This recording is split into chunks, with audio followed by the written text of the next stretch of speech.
Conceptos básicos del análisis funcional. Dos bloques. Por un lado, todo eso que ya sabemos.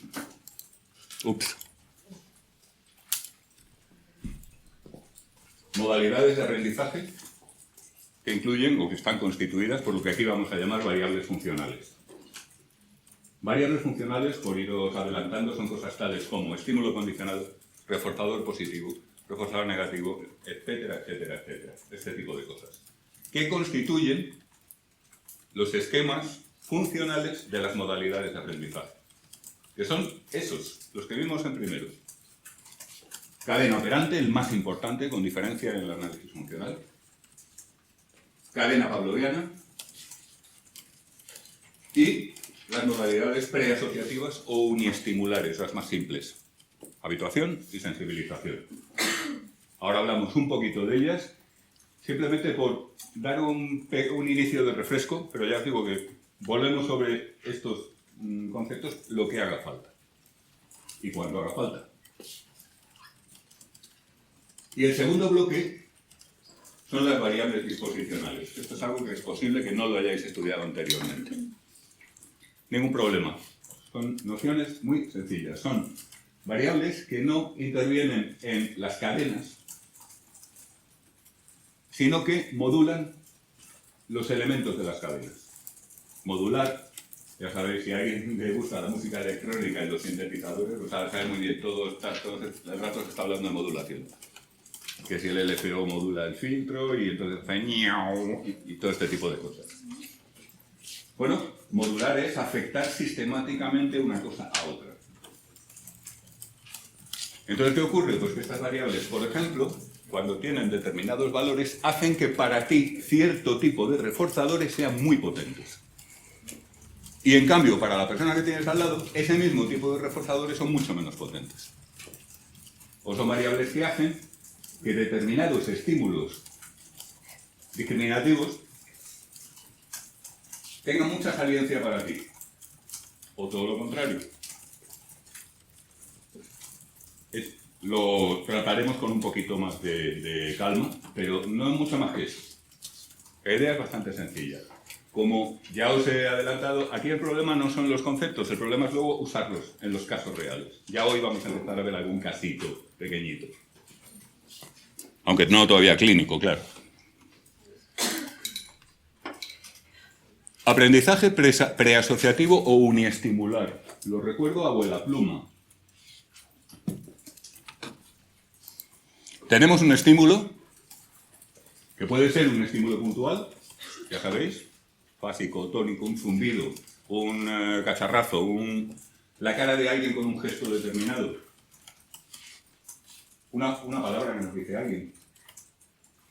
Y puede ser, igualmente, una situación estimular muy compleja, compuesta por muchas modalidades sensoriales, que incluyen muchos elementos distintos, como por ejemplo, el ambiente de clase, la situación hospitalaria, la terraza de la cafetería, la cena familiar. ¿Entienden, no? Bien, pues este estímulo da lugar a alguna respuesta. Es una respuesta que de antemano ya se la damos. O sea que no estamos hablando todavía de aprendizaje. A ti te dicen guapo y te pones colorado. ¿Vale? El estímulo es guapo. Respuesta, ponerte colorado. Te dicen puta, ¡bum! Y te sube una reacción de irritación, de mosqueo, de cabreo, que podríamos medir perfectamente con variables, por ejemplo, fisiológicas. And so on and so forth. ¿De acuerdo? O sea, partimos de aquí. Este es el punto de partida. Todavía no hemos empezado con la modalidad de aprendizaje. Pero es que ahora este estímulo se repite, o si es tónico, se mantiene en el tiempo. Si es un zumbido, se mantiene. ¿Vale? Por ejemplo, el zumbido que hace la máquina que se ha comprado el vecino para impedirte estudiar. Los vecinos, ya sabéis que en época de exámenes tienden a comprar máquinas de este estudio. Y en otras épocas también, pero bueno. Si es un estímulo de tipo fásico, pues se mantiene. Por ejemplo, te están insultando muy a menudo, o los golpes que suenan en la calle se repiten una y otra vez. Eso es todo lo que ocurre esta es la situación de adquisición. Ese estímulo que ya venía con una respuesta puesta, ¿se repite o se mantiene? Nada más. ¿Vale? Ese nada más, por supuesto, es conceptual. No quiere decir que esta situación esté aislada. Y que en el momento en que tu vecino empieza a hacer ruido con la máquina, lo único que pasa en el universo es que tu vecino hace ruido con la máquina, ¿entendedme? ¿Vale? Lo que digo es que no hay ningún otro elemento que forme parte de este proceso de aprendizaje.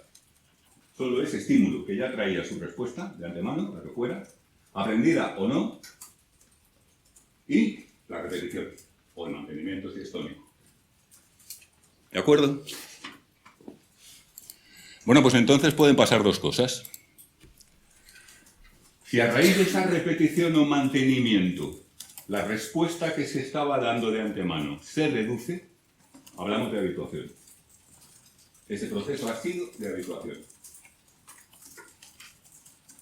Ahora vemos algún ejemplo, ¿vale?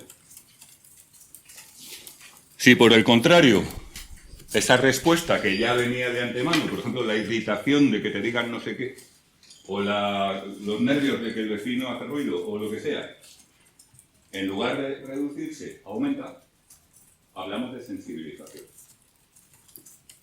Ya está. Eso es todo con respecto al esquema funcional del aprendizaje, de las modalidades de aprendizaje de tipo uniestimular.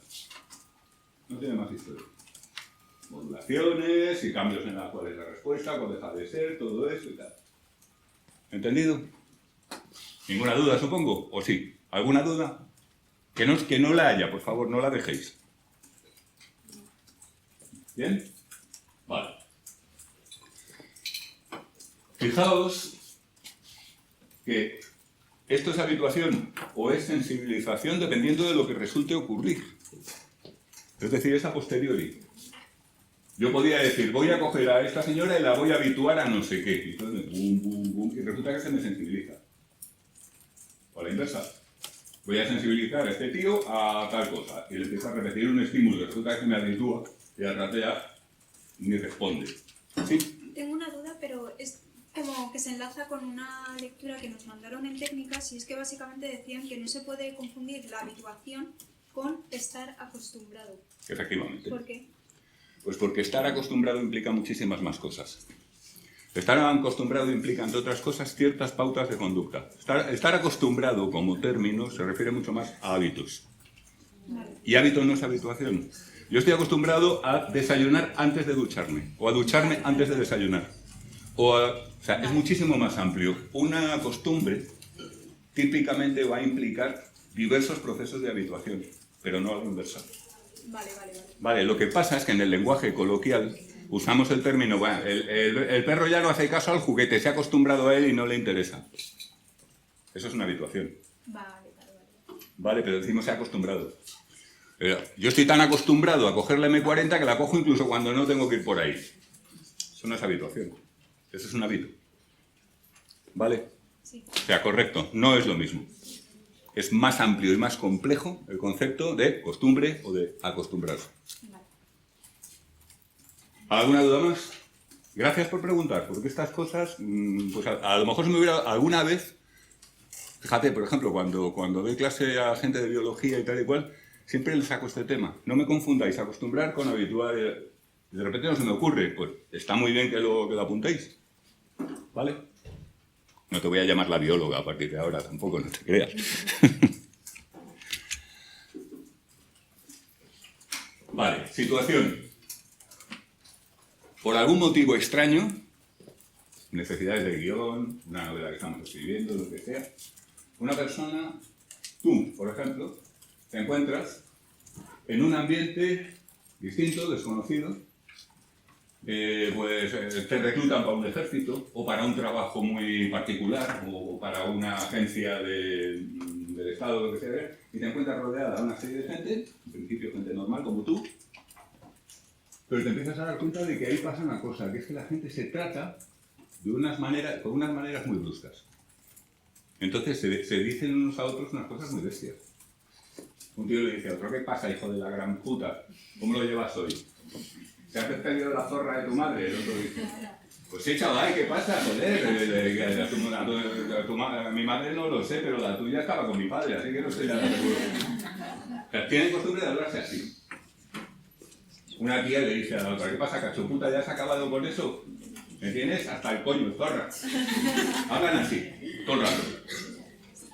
Pero es de buen rollo. ¿Se entiende? O sea, para ellos es normal. Esto no es totalmente ciencia ficción. Hay culturas en las cuales se dicen cosas muy fuertes, para y que no es de ese... El código es el que es. Pero tú de repente te encuentras ahí y entonces se dirige alguien a ti y te llama, pues imagínate. Claro, lo normal, lo que es allí, lo normal. Y a ti eso te da un... ¿No? Aunque tú sepas, porque ya te lo han explicado, que es que eso es así allí, a ti eso te choca. Decimos, te choca, te suscita una respuesta que es fundamentalmente aversiva, de malestar, de incomodidad. ¿Entendido? ¿Lo veis, no?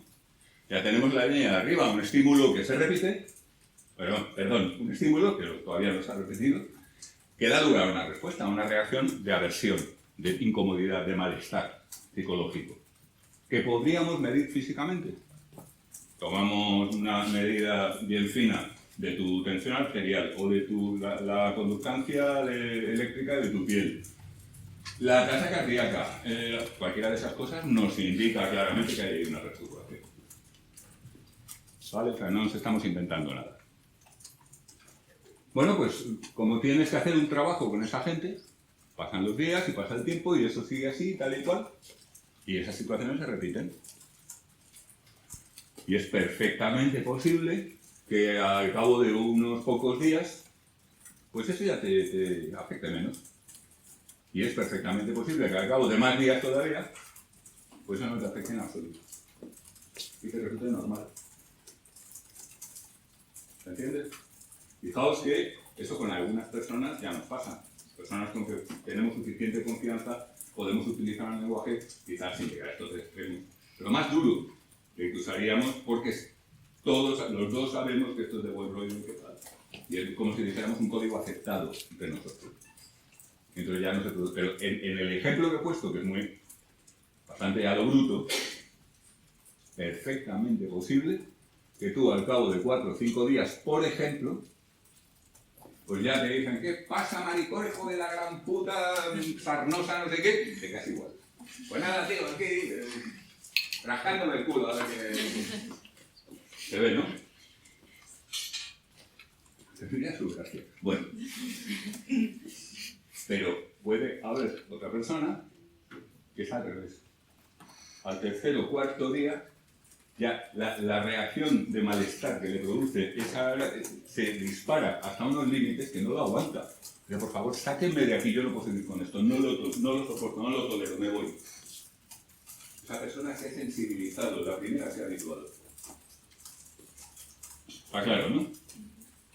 ¿De qué va a depender que se sensibilice o se habitúe? Lo encontramos en ello, las disposicionales tienen bastante que ver. ¿Listo? He visto manos dudosas, manos preguntantes. ¿No? Vale. Alucinaciones, bien. ¿Alguna duda?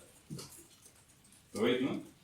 Fijaos que una de las cosas que os comentaba, creo, en primero, es que la habituación, la sensibilización no tanto, pero particularmente la habituación, la gente tiende a, cuando lo estudia, situaciones como esta, como los del máster de etología, que a los que se lo cuento que son la mayoría biólogos y tal, y a veces hace, bueno, esta cosita así pequeña y tal, lo gordo es las cadenas operantes, las pavlovianas. Yo siempre insisto en que sin habituación no hay nada, no hay nada más. Porque la inmensa mayoría de la estimulación que recibimos, ya estamos tan súper sobrehabituados a ella, que no le damos la más mínima reacción. Y eso nos deja los recursos para poder aprender por condicionamiento clásico operante. Si no, estaríamos tan ocupados reaccionando a tantísimas cosas que nuestra vida psicológica no podría ser adaptativa. Nuestra conducta sería una continua reacción, un continuo estar a verlas venir de toda la estimulación que nos está llegando. Pero fijaos que si lo pensáis por un momento, en cualquier situación, no estáis respondiendo a la inmensa mayoría de los estímulos que os están llegando. Aquí, por ejemplo. O en cualquier, fíjate que esto es un ambiente estimularmente bastante, vamos, tranquilito. Pero fijaos todo lo que hay que no estáis respondiendo. Desde el tacto de la ropa hasta olores, pasando por el rumor de las teclas de los compas. El fundidillo del proyector, que este bueno, parece que no hace mucho. Ruidos de fuera, la luz, los colores de las paredes. Una vez hicimos la prueba hace años en Psicología de la Percepción. Cuando terminamos la clase, según estaba la gente fuera, yo me puse ahí, ¿de qué color es la pared del aula? Resultaba a nivel de azar. Todo el mundo sabía que no era rosa fosforito, ni amarillo ataque de epilepsia, que ese que usa la gente para subrayar. Pero la gente no te sabía decir si era malva, gris, beige... No. Coño, llevas 2 horas ahí metido, ¿no te has enterado? Pues no te has enterado porque es irrelevante y has aprendido a ignorarlo. Igual que esa manera de hablar es irrelevante. Lo que importa es lo que dicen, porque tú tienes que hacer un trabajo con esa gente. ¿Se entiende, no?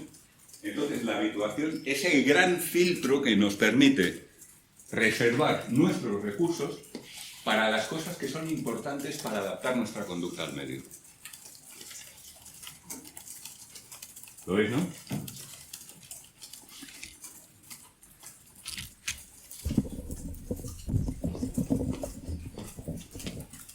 Venga, Paco, por ella. Si el estímulo tiene que ser necesariamente aversivo. No, que va. No, vale. Que va. Muy buena pregunta. El estímulo no tiene por qué ser aversivo. El estímulo puede ser perfectamente neutro. Por ejemplo, zumbido del proyector. Supongamos que hace más, pero un poquito más. No llega a doler, no molesta. Tú entras en clase y dices, anda, zumba el proyector, pero ni te causa placer, ni te molesta.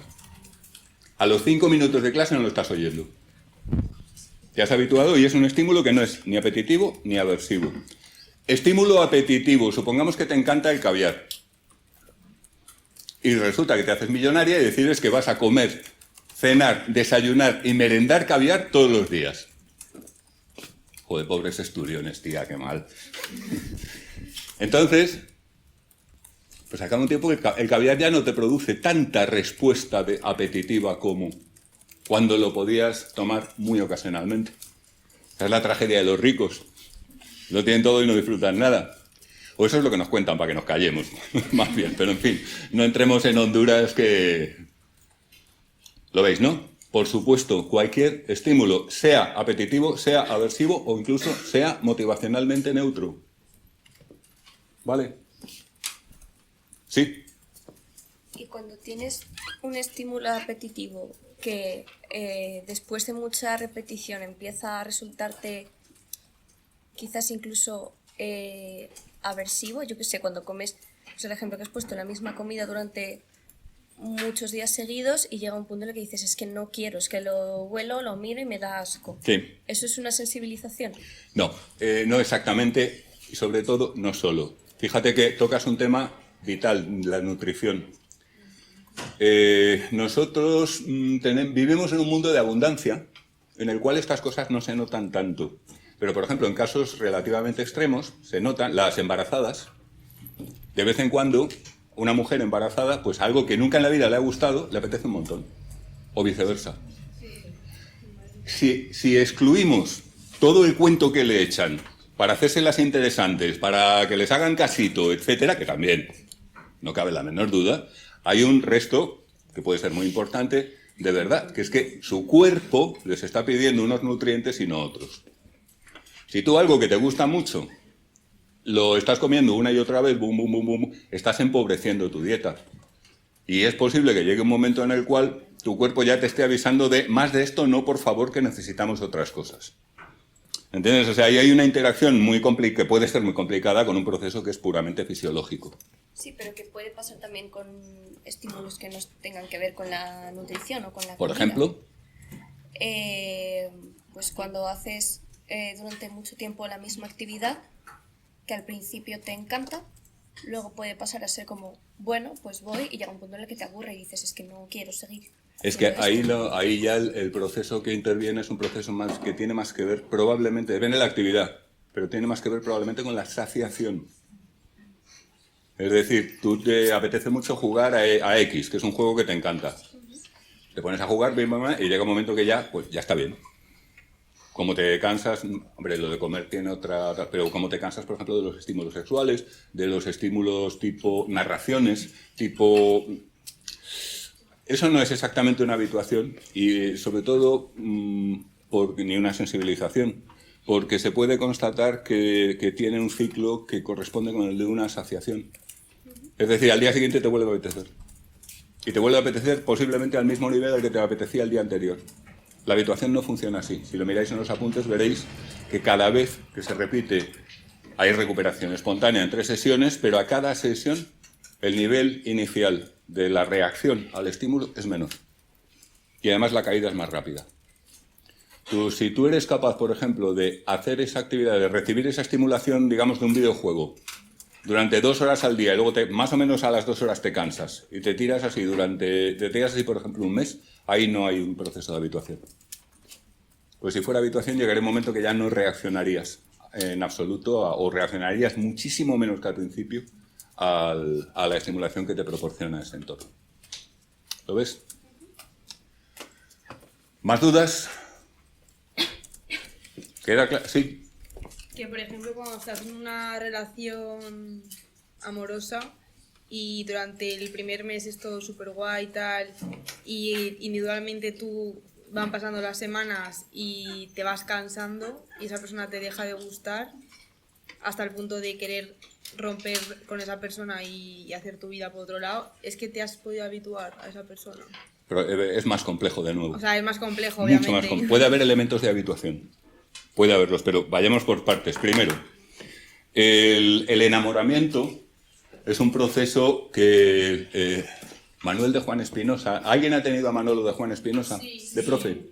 Bueno, pues Manuel de Juan Espinosa da un seminario de vez en cuando, que es la bioquímica del amor, y demuestra que el cerebro de una persona enamorada en fase idílica, es decir, al principio, por entendernos, es prácticamente indistinguible del de una persona que está hasta aquí de drogas. O sea, estás intoxicado cuando en la fase idílica. Hay una película, ¿sabéis quién es Woody Allen? Sí. Pues tiene una película de las antiguas, de cuando hacía comedia un poco bruta, en la que sale un individuo súper contrahecho, con un montón de retorcimientos y de tal y de cual, y el visitante del laboratorio, es un científico loco, dice, ¿y este qué le pasa? Porque está así, tal y cual. Nada, le provoqué un orgasmo de 14 horas. Hay determinadas intensidades de estímulos, aunque sean placenteros, que son insoportables. Es decir, yo recuerdo más de una vez haber oído decir a gente de distintas edades y de distintas condiciones y de ambos géneros, joder, yo en una relación es que quisiera estar siempre como al principio. No quieres, te mueres. O sea, es que te da un chungo que estallas, te revienta la cabeza, seguro, o sea. Y si no, no es el principio del que yo estoy hablando. Y no es un principio cutre así, que bueno, que más o menos, que tal. No, pero si estás en la fase de enamoramiento idílico con la feniletilamina saliendo a chorros por las orejas y la oxitocina lanzando tentáculos, que estás que te cuesta dormir, que lo mismo comes como un poseso que no comes, que el resto del mundo, todas son feas menos ella, en fin. O sea, si estás en esa fase de pico de droga, vamos, eso no hay quien lo aguante mucho tiempo. Entonces, ¿qué ocurre? Pues que esa fase se reduce. Fíjate que como tiene tanta base de carácter biológico, esto nos está hablando de biología, nos está hablando de evolución, nos está hablando de adaptación de la cultura. Los seres humanos somos nuestro esquema somos una especie sexual y nuestro esquema de apareamiento es lo que se llama en etología una monogamia serial nominal. Es decir, normalmente un ser humano en la mayoría de los casos tiende a tener una sola pareja a la vez. Incluso en las culturas en las que se dan poliginia, es decir, un hombre, varias mujeres, siempre hay una que es la favorita en un momento dado. Normalmente la última en incorporarse. Pero esto es la excepción. E incluso en estas culturas ya sabéis que lo de tener varias mujeres un hombre, pues para ricos. O sea, los pobres, bueno, pues si pueden emparejarse con una y mantenerla, porque ya no puede trabajar, etcétera, etcétera, ya se van con un canto en los dientes. A lo que voy, el enganche brutal del principio tiene como dos resultados importantes. Primero, empezar a formar vínculos, pero esto es relativamente secundario. Segundo, tener a los dos tan alelados que pueden hacer cualquier tontería, incluyendo tonterías que tienen como resultado abombamientos ventrales por una de las partes, y de alguna manera garantizar el que la pareja va a intentar sacar el mayor partido de esa relación. El caso en que tú planteas, que se da mucho, es el típico caso en el que una vez que pasa ese flash loco, pues no queda mucho debajo. Entonces hay elementos de habituación. Por ejemplo, esos ojos que te fascinaban, de repente, pues ya no te impresionan tanto. Ojo que suele ocurrir al revés. La gente nos parece más atractiva cuanto más la conocemos, en general. Es decir, tú ves, te presentan a alguien y dices, joder, qué feilla es, ¿no? Y a lo mejor al cabo de 15 días, pues ya no solamente no te parece feilla, sino que le empiezas a encontrar su aquel. ¿Me entendéis, no? Es más frecuente esto, pero puede pasar lo otro. Es decir, el proceso por el cual una relación entre dos personas de ese tipo decae puede incluir elementos de habituación, pero incluye infinidad de otras cosas, incluyendo el elemento también etológico. O sea, una de las ideas más perversas de las culturas monoteístas es lo de hasta que la muerte nos separe. Eso es una barbaridad. No estamos hechos para eso. Nadie. No estamos hechos para eso. Fijaos que incluso existen la crisis del séptimo año. La famosa película de Marilyn Monroe, que se le levanta el vestido blanco ese y tal y cual, en español la llamaron La tentación vive arriba. Se llama The Seventh Year Itch, la crisis del séptimo año. Hay un periodo durante el cual, y fijaos que biológicamente está muy bien fijado, porque primero tienes el subidón loco que dura unos pocos meses, como mucho. Si eso cuaja, que no siempre cuaja, a veces el subidón loco va seguido de un bajadón loco.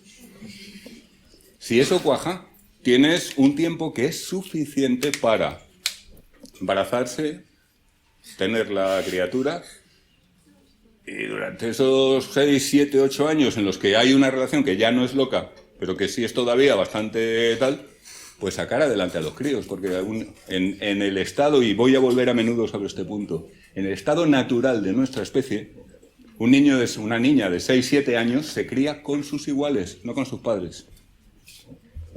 ¿No os acordáis el libro este que tiene el precioso título de Hace falta una tribu para criar a un niño?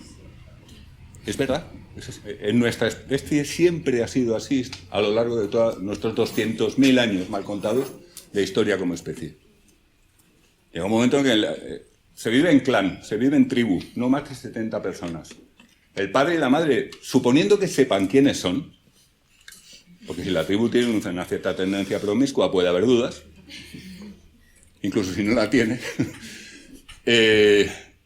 pues el chaval al principio depende de la madre absolutamente porque es un mamífero. Entonces, exactamente igual que un cachorrito de zorro depende de su madre, pues un cachorrito humano depende de su madre.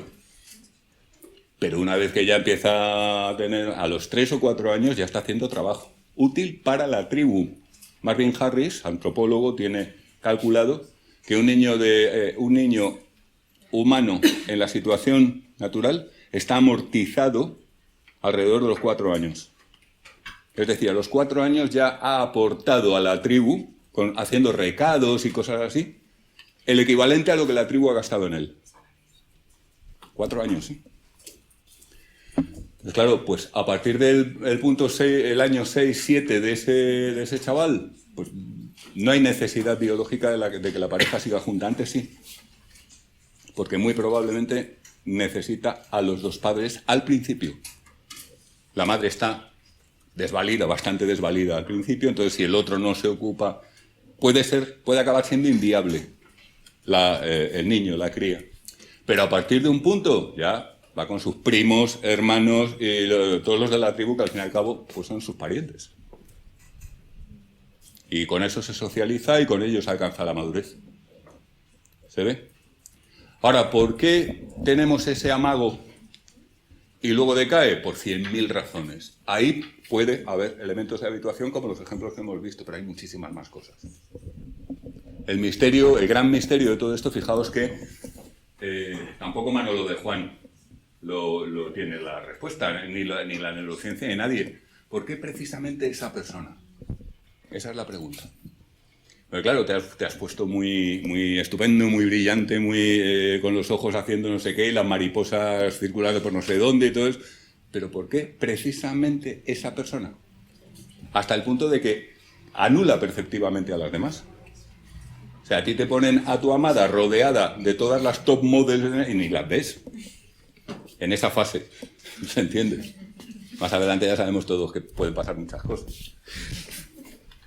¿Lo veis, no?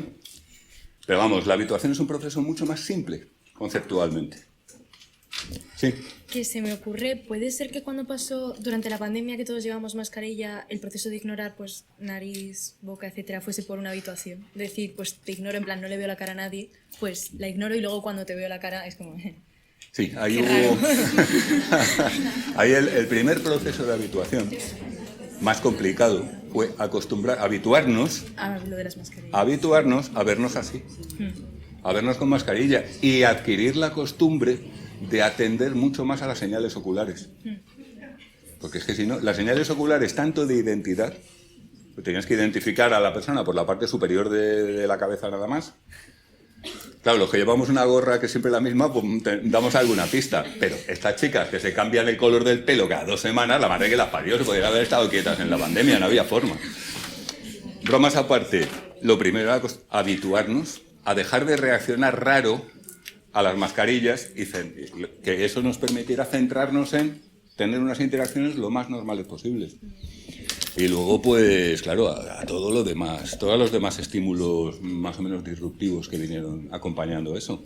O sea, que era una habituación. Eran muchas habituaciones y muchas más cosas. También condicionamientos y también otros tipos de procesos, ya de carácter más cognitivo, más... Por ejemplo, ahí hubo unos procesos realmente muy locos desde el punto de vista de cognición moral. Lo recordaréis, había gente que se convirtió en auténticos inquisidores de los demás. Que se te ha descolgado la mano, como la pobre mujer esa que murió el otro día en Irán, porque la policía moral decidió que llevaba mal colocado el velo. Pues aquí había gente que te veía con la mascarilla un poquito tal y ya te echaban la bulla. O sea, de nuevo, son muchísimas cosas, pero había elementos de habituación, claro. Fijaos que es un proceso muy sencillo. Entonces va a intervenir en otros procesos más gordos en muchísimos casos. Muy raras, o sea, para encontrar un proceso que sea más o menos habituación pura, tenemos que irnos a cosas tan sencillas como el zumbido como que te insulten, como que en el fondo son cuestiones muy simples. Si no, está todo mezclado. Precisamente en el análisis funcional lo que hacemos es, en gran medida, destrabar esas mezclas. ¿Y lo de fijarnos más en los movimientos de los ojos y tal, sería sensibilizarnos a ellos? ¿O no? ¿Fijarnos más en los movimientos de los ojos? Sí. ¿Hacíamos eso? Sí, en la mascarilla, en plan, reconocer a la gente por los ojos y tal. Reconocer a la gente por los ojos, hombre, yo diría que no, era un proceso atencional fundamentalmente. Vale. Es decir, para los seres humanos somos enormemente visuales en nuestras interacciones sociales. O sea, nos reconocemos unos a otros por la cara, por los rasgos, por los gestos, y claro, todo eso incluye la gestalt completa. Si de repente nos empiezan a quitar elementos, pues nos supone un problemón. Fíjate que tu perro o tu gato te ven con mascarilla y le da exactamente igual. Es tu olor lo que usan.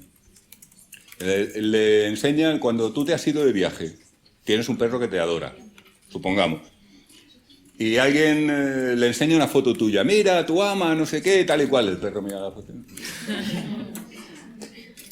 Cogen una camiseta tuya, usada, se le acercan al perro, se pone como una moto, porque ahí sí te reconoce en el olor. ¿Vale? Entonces nosotros, ¿qué hacemos cuando se nos priva sistemáticamente de gran parte de...? Pues jugar con la atención, pero es deliberado, es voluntario. Fíjate que esto es un proceso que ocurre en los erizos, exactamente igual. ¿Entiendes? O sea, es un proceso muy básico.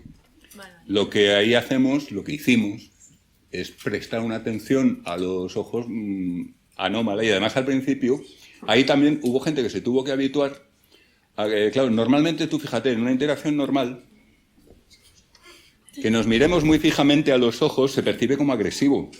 O sea, tú, porque sabes que te estoy poniendo un ejemplo. Pero si tú no me conoces, nos cruzamos por ahí y yo te miro así, pues te va a dar mal rollo, seguro. Que a lo mejor te da de atacar o a lo mejor te da de huir y pedir ayuda. Pero, ¿me entiendes, no? Sí. Claro, nos tuvimos que habituar a que nos escrutábamos más la mirada. Mitigar esa reacción un tanto defensiva a que nos miren tanto a los ojos. En algunas culturas, por ejemplo, para los anglosajones, sobre todo los anglosajones originales, es decir, británicos, nuestras pautas de contacto ocular son un poquito difíciles de llevar. Somos muy mirones para sus estándares. Pero claro, que sus estándares son patéticos. En fin, esto ya es broma, ¿eh? Tengo amigos ingleses. Sí, hay una mano por ahí. Diga usted. Bueno, o sea, perdón porque había abierto el tema, pero o sea, siempre cuando te refieres a estímulos, ¿son apetitivos, adversivos o neutros? Claro. No hay ningún otro tipo de... ¿Se te ocurre a ti? O sea, yo, por ejemplo, pensando... O sea, creo que Es decir, con un muchas estímulo, emociones... fíjate, un estímulo es un suceso que llega a tus receptores, traspasa tus umbrales y llega a afectar a tu sistema nervioso. Es un paquete de información que te llega del medio. Y que te genera una emoción, ¿no? ¿O no? No tiene por qué generar una emoción. Precisamente es lo que tú estás diciendo es casi lo contrario, estás ampliando. Vale, pero cuando, por ejemplo, es un reforzador, que es un castigo, o sea, cuando es un castigo, una recompensa, que es que o es que te están dando algo aversivo o apetitivo o te lo están quitando, eso no se debe a una emoción. O sea, eso se debe Claro, a pero generar algo. si te están dando algo aversivo, te produce una emoción. Y si te están quitando algo aversivo, también te produce otra emoción, que es alivio. Claro, pero aquí no es como que todo está... o que la emoción es buena o mala. A ver, mira. O no es emoción. Espera. ¿De qué color es esto? Blanco y negro. ¿Blanco y negro? Sí. ¿Seguro? Esto es un estímulo para ti. No creo que te produzca placer, ni creo que te produzca dolor. Vale. Pero te produce un proceso por el cual tú puedes reconocer su cromatismo, todo o sea, si yo te enseño una determinada cosa que a ti te mola muchísimo, una foto preciosa de no sé qué, o te enseño una escena repugnante, horrible, entonces entraríamos en algo aversivo, pero la inmensa mayoría de las cosas que tú te vas tropezando por ahí, que vas viendo, que vas percibiendo, que vas recibiendo como estímulos, la inmensa mayoría no son ni apetitivas ni aversivas. Pero claro, si no es ni apetitiva ni aversiva, es emocionalmente neutra. ¿Hay más? Preguntabas tú. Sí. Yo digo, lógicamente no se me ocurre. ¿Entiendes? O sea, o mola, o duele, o da igual. No veo cómo lógicamente podría haber una cuarta opción. Pero si se te ocurre, compártelo. Que a lo mejor nos estamos dejando algo y por algún motivo conviene. O sea, no sé, yo lo había pensado a lo mejor, pues, no sé, algo que te pueda generar aburrimiento o emociones relacionadas con la melancolía, no sé. No te pueden generar como cosas que no sean... Sí, pero ahí estás tocando un tema que es la dimensión aigedónica. Es decir, la melancolía es muy buen ejemplo. Tú ahora te empiezas a acordar de la época tan feliz de tu vida en la cual no sé qué. ¿Y eso es agradable o es desagradable? Claro. Pues yo no sabría decirte. Es decir, es agradable y es desagradable. O sea, por un lado es doloroso, pero es un dolor que mola. Y entonces me recreo en él. Eso es lo que se llama la dimensión aigedónica de alguna estimulación. Pasa, por ejemplo, cuando una persona estornuda muy fuerte, puedes sentir cierto placer y al mismo tiempo desagrado. Cuando te rascas. Rascarte, alivio, pero duele. Te estás haciendo daño, pero Vale, vale. Pero fíjate que no es una cuarta cosa distinta, Claro, es como que es se una mezclan las combinación dos. Sí, vale. de lo apetitivo y lo aversivo. ¿Vale? Fíjate, por ejemplo, todo el rollo BDSM, etcétera, está relacionado con esto. O sea, cosas que combinan un poquito lo aversivo y lo apetitivo.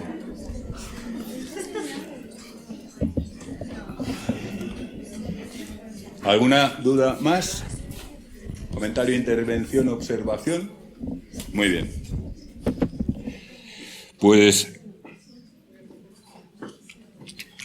sugerencia, darle un tiento en los apuntes a la habituación, la sensibilidad, las dudas, las pegas que surjan, por favor, me las contáis a mí, al foro. Si piensas que voy a parecer imbécil diciendo esto, me lo mandas a mí por mail. Si, o sea, entendedme, pero no os quedéis con dudas. ¿Vale?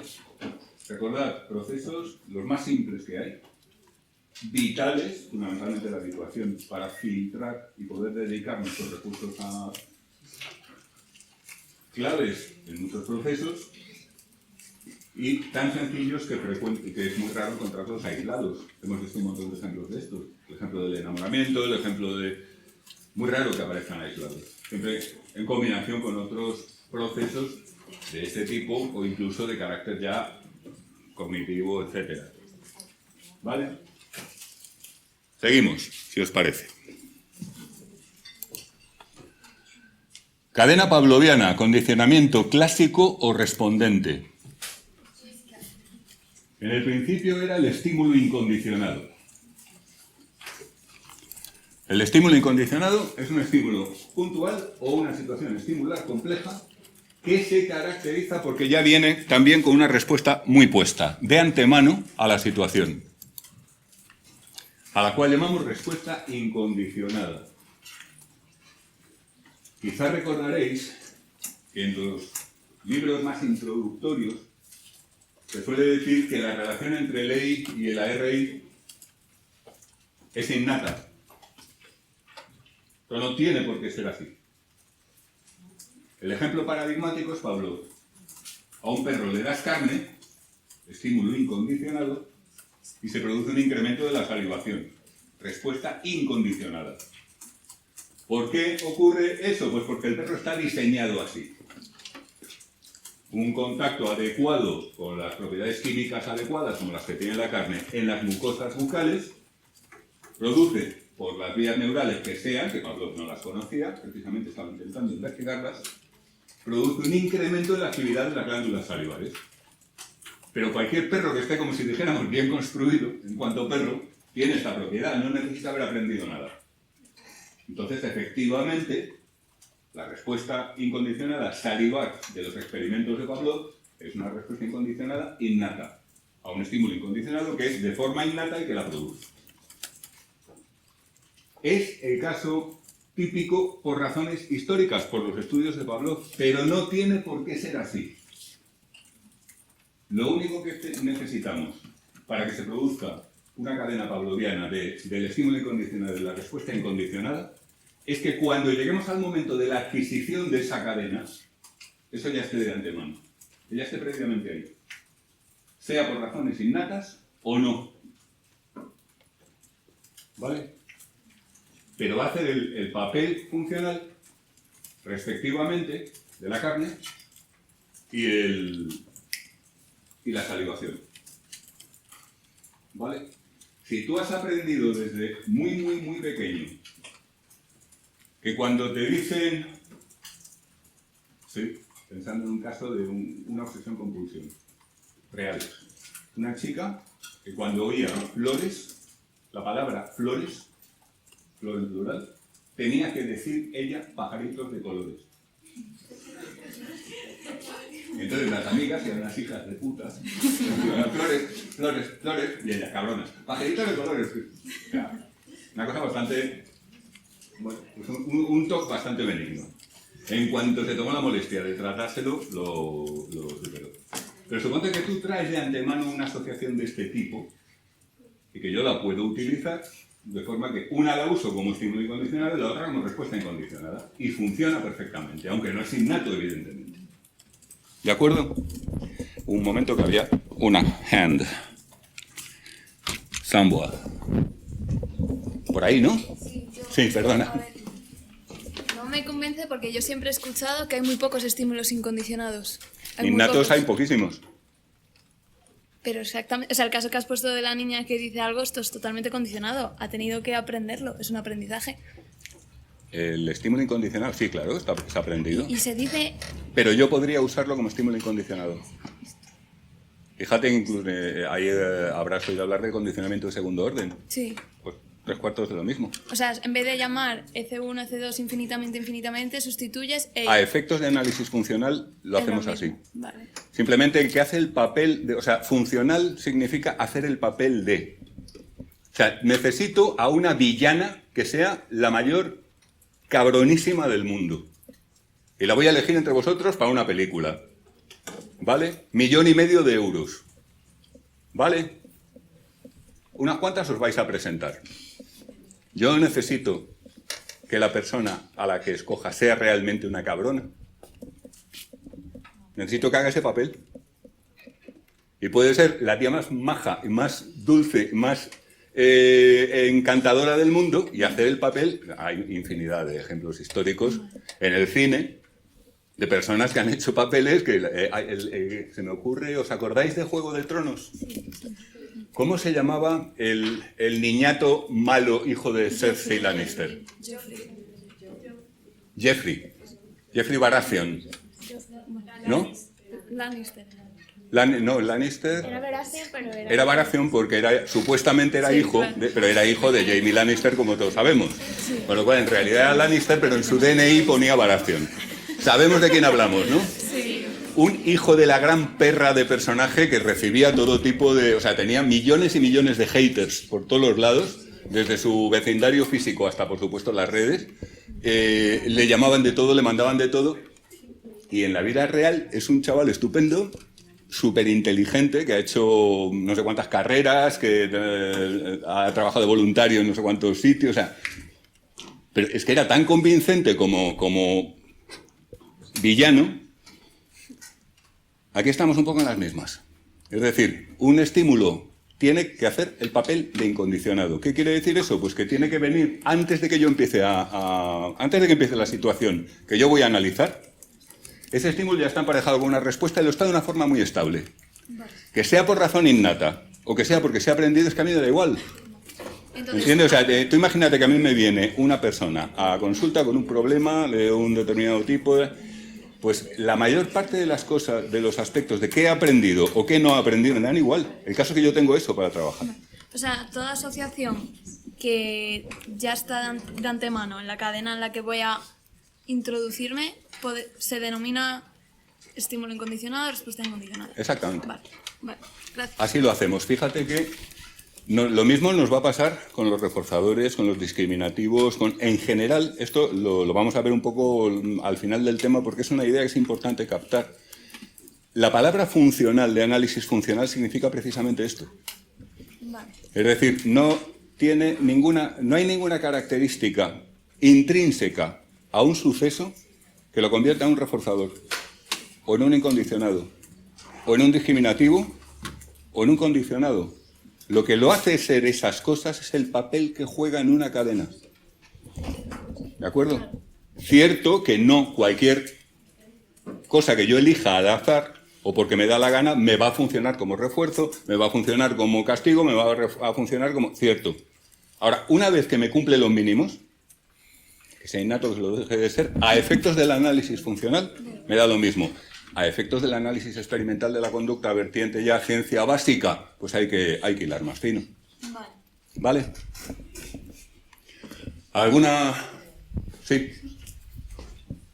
Las conclusiones dentro del trastorno TOC, por ejemplo, de si alguien me saluda dándome la mano, tengo que ir a lavarme las manos, ¿serían ejemplo de estímulo y respuesta incondicionada? Eso es un ejemplo de la pandemia, compañera. Me acuerdo que en los primeros días de pandemia puse algún ejemplo que eran precisamente en esta línea y me tuve que retractar en clase y decir, uy, no, por favor, no. Esto no es un trastorno, he lavado mucho las manos. No, a ver, Tu pregunta es, si en estos casos en los cuales hay una conducta compulsiva, Sí, como lavarte las manos cuando has tocado a otra persona, etcétera, ¿qué? sí, eso sería un ejemplo de estímulo de respuesta incondicionada. Puede serlo si yo lo uso de esa manera. Es decir, si luego cogemos, por ejemplo, el estímulo que originalmente te provoca la reacción de lavarte las manos es darle la mano a otra persona, como tú has dicho, ¿no? Sí, Bueno, pues entonces yo emparejo una determinada situación que a ti de momento no te produce nada, con que a continuación le tienes que dar la mano a alguien. Repito eso muchas veces y al final puede ocurrir que cuando te presento esa situación te laves las manos. Respuesta condicionada ahora. ¿Lo ves? Vamos a ver cómo funciona o sea, claro, sí, y si pero quieres volvemos. en un primer momento, o sea, digamos, la compulsión que tú desarrollas sí sería un estímulo y una respuesta incondicionada. No, la compulsión típicamente es condicionada. La compulsión típicamente se adquiere por reforzamiento negativo. Típicamente. Es decir, tú tienes mucha ansiedad porque, ay Dios mío, que me he contaminado, ay, que me voy a poner enferma, me voy a morir. Te lavas las manos y esa ansiedad se alivia. Refuerzo negativo. Se hace más probable que te vuelvas a lavar las manos cuando tengas ese brote de ansiedad. Pero entonces el ejemplo de la chica de las flores y los pajaritos de colores, no lo entiendo. Lo mismo la palabra flores, que no es evidentemente un estímulo que tenga ningún valor innato, actúa como incondicionado. Ahora ya. O sea, por ejemplo, yo podría podría empezar a decirle zapato y después flores. Zapato, flores, zapato, flores. Y entonces llega un momento en que con zapato ya tiene que decir pajaritos de colores. Eso sería un caso típico de una cadena pavloviana. Pero flores me ha hecho el papel de estímulo incondicionado. Vale. Y pajaritos de colores de respuesta incondicionada. Vale. Cuando pajaritos de colores se da a zapato, entonces ya es una respuesta condicionada. Vale. ¿Lo ves? Ahora ya sí. Bien. ¿Algo más? Bueno, pues, aunque ya prácticamente con esta intervención, lo cual está fenomenal, por cierto, lo hemos adelantado, fijaos, ¿qué pasa ahora? Pues que hay otro estímulo que originalmente no produce ninguna respuesta en especial. En el caso de Pavlov, el sonido del diapasón. Recordad que no era una campana, normalmente era un diapasón. Pero bueno, la campana, si os gusta más. Es, al fin y al cabo, son muy curiosas estas recopilaciones que hay de cosas que son falsas y todo el mundo cree que son verdad. Como por ejemplo, Sherlock Holmes nunca dijo elemental querido Watson. John Rambo nunca dijo no siento las piernas. Infinidad de cosas de este estilo. Bueno, pues Pavlov no usaba una campana. Pero como mola que Pavlov usara una campana porque culturalmente lo tenemos así más claro, pues Pavlov usaba una campana porque quiere que se acabó. Alteramos la realidad. Bueno, es un estímulo que originalmente a nuestro perro no le provoca ninguna respuesta especial. Si acaso alguna respuesta genérica, rollo orientación. ¿Vale? O sea, suena una campana y el perro mira. Se queda igual. ¿Vale? Y ahora lo que hacemos es cogemos este EC, este estímulo que originalmente es una N, es neutro, y lo presentamos, o aparece en la naturaleza, de forma repetida, seguido del anterior, del estímulo incondicionado. De la carne en el caso de Pavlov, pues que sea en el ejemplo que precisáis. Y esto repetidamente, unas cuantas veces. En el caso de los perros basta con bastante pocas, aunque hay una gran variedad entre razas. Un labrador, por ejemplo, esto lo pilla con 5 o 6 ensayos. Un beagle puede necesitar 30 o 40. Okay. En esa especie sí hay razas. Bueno, total, que al final el estímulo condicionado ahora desencadena una respuesta condicionada, que en el caso típico es semejante a la respuesta incondicionada, pero no tiene por qué serlo. ¿Vale? Pavlov, de hecho, se confundió mucho con esto. Pavlov pensaba que había por ahí un proceso de cableado que hacía que el estímulo nuevo, el EC, conectara o estimulara al centro neural de la respuesta incondicionada, con lo cual se volvía capaz de provocar la misma respuesta incondicionada. Esto no es así, neurocientíficamente ya sabemos que no es así, pero es que ni siquiera funcionalmente es así, porque conocemos casos en los cuales la respuesta condicionada es morfológicamente totalmente distinta de la incondicionada. Por ejemplo, con muchos estímulos aversivos en determinados mamíferos, la respuesta incondicionada, tú le das el estímulo aversivo, una descarga eléctrica, por ejemplo, la respuesta incondicionada es quedarse congelado. Cuando la usas emparejándola con un estímulo condicionado, por ejemplo, un timbre, la respuesta condicionada que se aprende al timbre es una sacudida del cuerpo que no tiene nada que ver con la congelación. Una respuesta morfológicamente totalmente distinta. Vamos, distinta a simple vista, no hace falta medir nada. ¿De acuerdo? Lo más típico es que la respuesta condicionada sea semejante a la respuesta incondicionada. Lo más típico, punto. ¿Vale? La clave de una cadena pavloviana es que aprendemos a usar una señal de algo que es importante para nosotros. El F es una señal. Y entonces aprendemos una respuesta como preparatoria, anticipatoria, que es la respuesta condicionada. ¿Vale? El perro aprende a anticipar la carne cuando suena la campana. Entonces empieza a salivar ya. Pablo le daba, fijaos, Pablo le daba un alimento enormemente seco, carne congelada pulverizada. Con lo cual, pues, el animal para deglutir eso necesitaba una buena cantidad de salivación. Bueno, pues en cuanto sonaba la campana ya empezaba el trabajo de salivación. ¿Listo? Bien.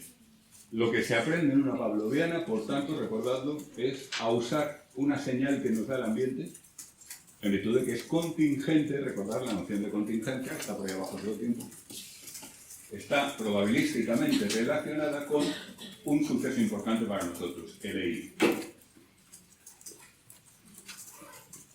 ¿De acuerdo? ¿Alguna duda? Bueno. Esta es Andrea. Es real y se llama Andrea. Como es italiana y no se la reconoce, pues lo puedo utilizar con toda tranquilidad. Le tengo perdida la pista, así que tampoco he podido pedirle permiso, pero insisto, como no se la reconoce, da igual. Buceadora. Si alguien es buceador, reconocerá una persona que tiene muy buena técnica. Se mueve muy bien. Esta es una buceadora experta, lo era. La postura típica, fijaos, las piernas están abiertas. Un buceador puede dar aletas así cuando necesita correr. Algo ya va muy mal si necesitas correr. En condiciones normales, haces un movimiento más que es perfecto para el impulso, ahorra energía, además es súper elegante cuando se hace bien. Los novatos que intentan aprenderlo pues les cuesta mucho. Normalmente es algo que un buen día de repente te sale y ya está. Es muy bonito, muy curioso. Bueno, ya lo tiene perfecto. Los hombros están relajados. Típico de un buceador que está incómodo, ansioso, como haciendo la tortuga, como metiendo la cabeza en... Es el arte, ¿no? Esta mujer está tan pancha. Los brazos replegados. Los brazos no sirven para nada cuando buceas. Salvo para recoger cosas o para... Pero no, la gente que manotea como si... Yo siempre le decía a mis alumnos de buceo que no eres un nadador con aire, eres una nave espacial. Si te crees un nadador con aire vas a hacer cosas como los que hacen los nadadores, van a intentar usar los brazos, no sirven. Pero a la gente le cuesta mucho, pero la gente lleva toda su vida nadando y cuando se mete en el agua pues intenta nadar. Y entonces el buceador experto muchas veces se distingue porque no mueve. Ese es el gesto. Una buceadora magnífica. Pasa una cosa rara con ella. Yo la guía y ella era del grupo claramente de los más avanzados, o sea, de los mejores. Que había por ahí en aquel momento. Esto era Menorca, pues hará, no sé, 12 o 13 años.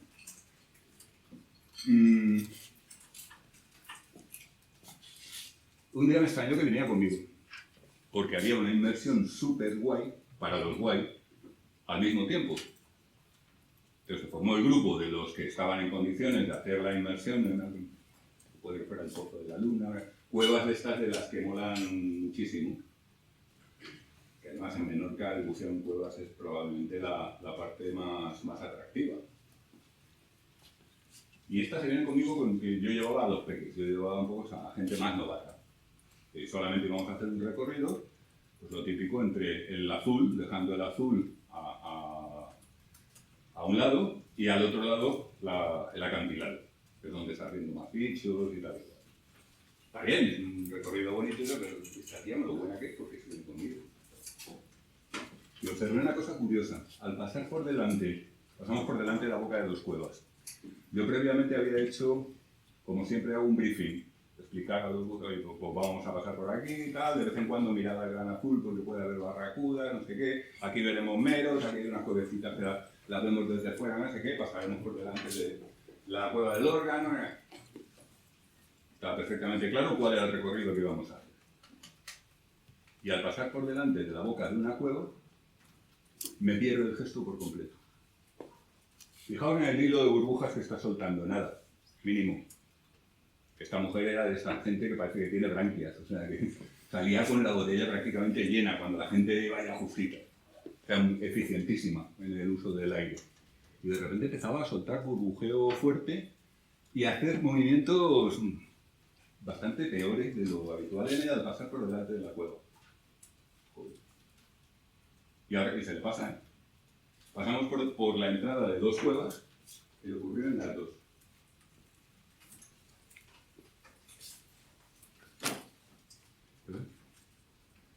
¿Qué está pasando aquí? La acabé preguntando. Me dijo que es que, claro, se había venido conmigo porque las cuevas le daban mucho yuyu.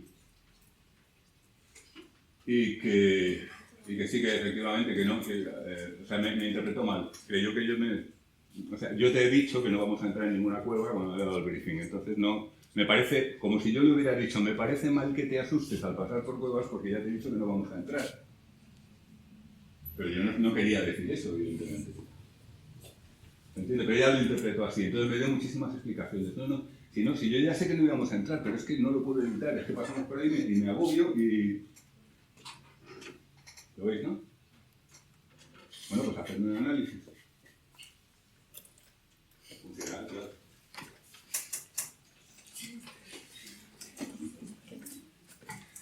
Un poquito pronto, ¿no? Venga, por esta vez lo hacemos juntos. ¿De acuerdo? Bien. Tenemos dos cosas que nos llaman la atención y que pueden ser problemáticas. Podrían ser problemáticas, esto no es problemático, ¿vale? No estamos hablando de nada clínico realmente. Uno, ¿por qué se viene a la inmersión de los novatos o de los no expertos cuando tiene nivel de sobra para ir a la otra? Claro. Y dos, ¿qué es lo que le pasa en las bocas de las cuevas, en las que yo le he dicho y ella confía en mí, que no vamos a entrar? ¿Se entiende? Bueno, pues, hipótesis de origen, concepto muy usado en el análisis funcional. Mi hipótesis de origen es que tiene alguna experiencia anterior que ha hecho que adquiera una aversión a las cuevas submarinas. ¿Vale? Segundo elemento. ¿Por qué no va con los pequeños? Pues porque tiene la oportunidad, le doy yo con mi grupo de novatos una excelente oportunidad de conducta de evitación. ¿Lo ves, no? Entonces, la hipótesis de origen, yo la apunté en su momento, la dirigí en mi cabeza, claro, yo no estaba trabajando. Estaba en vacaciones y haciendo de guía de buceo, que ya está bien. Bastante disgustos que dan la leña cuando se pone a hacer de cama. Pero en mi cabeza era, aquí hay un proceso probablemente clásico. Ha tenido una situación en la cual, estando con estimulación de cueva, ha tenido algún tipo de percance, de ansiedad, de tal, que ha vinculado la estimulación de la cueva. Una cueva submarina es una situación estimular muy particular. Puede ser más o menos oscura, es muy fácil desorientarse, mucho más fácil de lo que parece. O sea, pero desorientarse incluso hasta el punto de no saber lo que es arriba y abajo, en algunos momentos. Entonces hay personas que, aunque, claro, hay una manera muy sencilla, sueltas burbujas y para donde van ahí es arriba, ya está. Pero en los 2 segundos hasta que tal, puede haber un momento en el cual la gente tenga un golpe de angustia de ¿qué es esto donde estoy? Pierdes la noción de la profundidad por completo. O sea, dependes muchísimo más de la instrumentación. Si tú no llevas tu propio profundímetro, no sabes si estás a 3 metros de la superficie o a 20. O sea, hay una serie de... Es una situación estimular muy particular. Para muchos de nosotros es maravillosamente apetitiva. Mi hipótesis era que esa mujer había tenido alguna experiencia muy desagradable que había vinculado a esa situación estimular de estar en una cueva submarina. Y según me contó, así era en efecto. Ella no lo recordaba bien, pero sí, cuando ella estaba haciendo uno de los cursos, ya sabéis que el buceo pues, va por cursos, primero haces un nivel, luego el siguiente, luego tal. Pues en una de las ocasiones tuvo un problema que lo pasó muy mal, se agobió mucho, estando en una de las primeras veces que entraba en una cueva. Creo recordar, es que ya no me acuerdo muy bien, pero era algo así como que era la primera vez que perdía luz. Que perdía luz, quiero decir. Tú entras en una cueva submarina y si miras para atrás ves el azul de la entrada de la cueva. Hasta que llega un momento que ya no lo ves. Por ejemplo, porque hay un giro en la cueva. Y en esa situación, pues, imagínate, se le escapó el regulador, se dio un golpe, algo por el estilo, ya no lo recordaba exactamente, pero había salido de la cueva diciendo, esto de la cueva no es para mí. Pero eso es una racionalización a posteriori, no es que ella haya tomado la decisión ya la ha tomado la cadena pavloviana por ella. O sea, esa mujer ya, si no se hace nada, la estimulación, que es el ambiente de una cueva, recordad que un estímulo puede ser un estímulo puntual, o como os decía antes, puede ser el ambiente de la cafeta, o el de una cueva submarina. ¿Lo veis? ¿Y entonces qué ocurre? Pues que cuando Andrea, que va buceando con toda su maravillosa técnica, de repente atisba la entrada de una cueva, por tanto, el inicio de la estimulación que es el estar dentro de una cueva submarina, te da una reacción de ansiedad condicionada, una RC emocional. ¿Lo veis?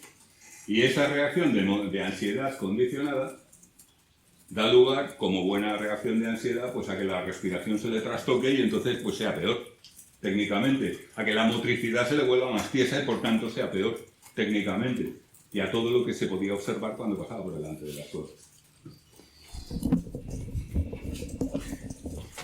Diga. Esa respuesta, o sea, quiero decir, el hecho de que no haya sido continuado ¿Cómo? El hecho de que no haya sido continuada que ella haya pasado por eso entrando a las cuevas puede generar la respuesta condicionada, porque lo que le pasó fue una sola vez, ¿no? Claro, sí, no, pero fíjate, en condicionamiento clásico y aversivo, especie humana, aprendizaje en un solo ensayo, facilísimo. Vale. Facilísimo. Porque luego fíjate que luego están ya los fenómenos bola de nieve que acompañan a esto. Como le ha dado mal rollo, un cierto mal rollo, lo evita, pierde la oportunidad de aprender a habituarse a ello, por ejemplo, recondicionarlo, contracondicionarlo, pierde todas esas oportunidades y además cognitivamente lo está acentuando, porque cada vez que lo rememora, ya en realidad es casi como si fueran más ensayos. ¿Entiendes? O sea, ahí se juntan muchas cosas. Perdón, que creo que he visto otra mano. ¿Había otra mano? Sí. O sea, pero en este caso la respuesta condicionada es como la reacción de ansiedad, ¿no? Eso es la reacción de ansiedad. Y entonces el estímulo condicionado sería la cueva. ¿Cómo? El estímulo condicionado sería la cueva. Es que, El ambiente de la cueva, sí. y entonces el estímulo incondicionado es que es como lo que no veo. O sea, como los elementos de la cadena, ¿no? A ver.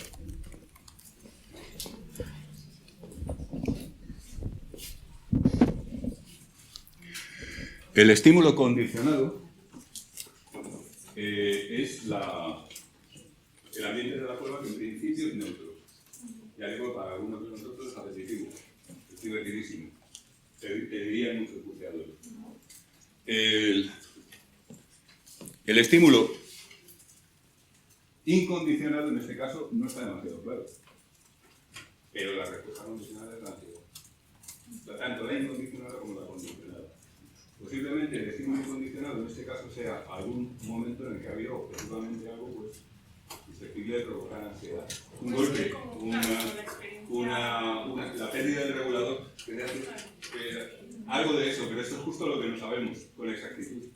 Lo que sí está claro es que un estímulo que en principio es neutro para un buceador ha adquirido propiedades aversivas, por lo tanto podemos suponer que ha habido un incondicionado. ¿Aclarado? Muchas veces no vamos a saber esto. Fijaos, antes os hablaba de la hipótesis de origen sobre la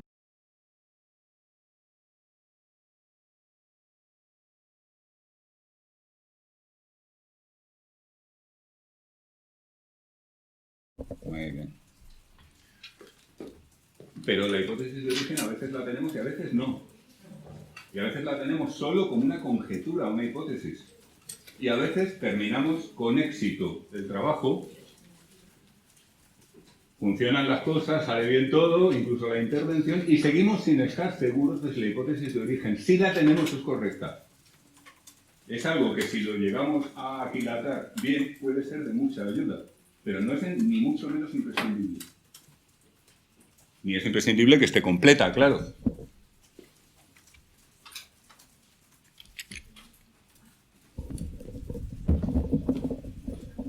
Diga usted. Que si en vez de como evitarlo fuera a la cueva, para enfrentarse al miedo, al final se pondría extinguir esa respuesta condicionada, ¿no? Bueno. Es difícil. Para que se extinguiera, fíjate, para que se extinga una respuesta condicionada, el procedimiento típico es administrar el EC sin ir seguido del EI. Pero es que ya está evitando el EC. Claro, vale. Con lo cual, la siguiente vez, y además no solamente eso, sino que, insisto, la rememoración. O sea, tú tienes un episodio desagradable con alguien, una discusión fea, y luego te acuerdas, y te vuelves a acordar, y te vuelves a acordar, y te encantaría quitártelo de la cabeza, pero no puedes. Y entonces te das cuenta de lo que tenías que haber contestado, maldita sea, justo mucho tiempo después, siempre. En cierto modo es como si fueran muchos más ensayos, porque los seres humanos, al tener las capacidades que tenemos, pues conseguimos unos niveles de multiplicación de ensayos realmente asombrosos. Pero sobre todo, la clave, extinción, o sea, para extinguir la respuesta de salivación del perro de Pavlov, lo que hacemos es presentarle la campana sin darle carne. Pero Andrea no se está administrando el EC. Precisamente lo está evitando. Que es la siguiente parte del análisis. ¿Se ve? ¿Alguna duda más? Bueno, pues entonces, si os fijáis, tenemos ya una cadena pavloviana que está bastante clara. Está bastante clara, excepto el EI, que como comentábamos antes, pues no estamos seguros de cuál puede haber sido, aunque nos lo podemos imaginar por el tipo de cosas que pueden pasar en la situación de submarinismo deportivo. ¿Vale? Nos queda la evitación. Cada vez que hay una inmersión con cueva se va a otra o no bucea. Así era. Eso me preguntaba yo. Y según me contó ya después, así era. Es que si se va a bucear en cueva, yo no lo voy. Entonces, claro, ¿qué hace el típico instructor? Yo no lo hice porque para algo soy psicólogo. El típico instructor le dice, pero tía, si es lo mejor, si es lo más divertido, si ya verás cómo mola, vete. La información está sobrevaloradísima. Y el lenguaje no digamos. ¿Entendéis, no? ¿Conocéis? ¿Se puede decir algo más estúpido que no estés triste? No estés triste. ¡Tu puta madre! Es lo único que se puede contestar prácticamente. No te pongas nerviosa. Sí, es que de repente he dicho, coño, voy a poner nerviosa. O sea, Pues con esto lo mismo. Sí, sí mola muchísimo. A mí no me mola, a mí me hace cagarme, joder. Te contestaría ella. Y con toda la razón del mundo. Confiamos demasiado en el lenguaje, confiamos demasiado en la información y nos olvidamos de que debajo de nuestro córtex, con todas esas maravillosas áreas dedicadas al lenguaje, está el cerebro de un mamífero bastante normalito. ¿De acuerdo? Pero si no hace nada, señora, que tengo fobia, coño. ¿Entiendes? Bueno, estoy seguro de que vosotros no vais a caer en ese tipo de cosas en que incurren constantemente los mortales. Pero instructores de buceo yo he visto así, una vez hasta les di un medio curso a algunos compañeros. Vamos a ver, tú no le puedes decir a un buceador que esté ansioso, que esté tranquilo, tío. O sea, no puedes. Porque es que encima se siente idiota. Pero se siente fatal. Y dice, joder, este tío, pues el que sabe, me está diciendo que yo tendría que estar tranquilo. Y yo no estoy tranquilo y estoy aterrorizado. ¿Entiendes? No se puede hacer así. Bueno, es que hay gente que son muy buenos instructores de buceo, paracaidismo, pero son pésimos psicólogos, lógicamente, porque no han estudiado. ¿Vale? Pero eso no nos va a pasar a nosotros. Seguimos adelante y volveremos sobre la conducta de evitación. La cadena operante o instrumental. Todo el mundo se acuerda, ¿verdad? Vamos a empezar por el centro, que es lo más práctico. Tenemos una conducta, una respuesta operante, en el sentido de que no es una conducta que sea desencadenada, que sea disparada. Fíjate que la reacción de ansiedad al EC es automática. Es una de las características de las cadenas pavlovianas. La reacción de salivación a la campana es mecánica. Velis nolis. El animal no puede decir, pues no me apetece salivar. Del mismo modo que la buceadora no puede decir, pues no me pongo ansiosa. No puede. Se dispara. Ahora bien, la rata puede decir, paso de darle a la palanca un ratito. Y ahora de repente le doy. Y otra vez no le doy. Y tú estás viendo el registro acumulativo como que eso hace cosas muy raras. Es que la rata va a su bola. Y tiene otras cosas en la cabeza. Si en ese momento a la rata le das un EC, se dispara la EC. Pero la conducta operante es como si dijéramos opcional. No quiero entrar aquí en cuestiones ontológicas sobre el libre albedrío de Tratus Norvegicus, ¿vale? No se trata de eso, no hace falta. Simplemente digo que es opcional en el sentido que no es mecánico, no es automático, no es un reflejo, como si dijéramos.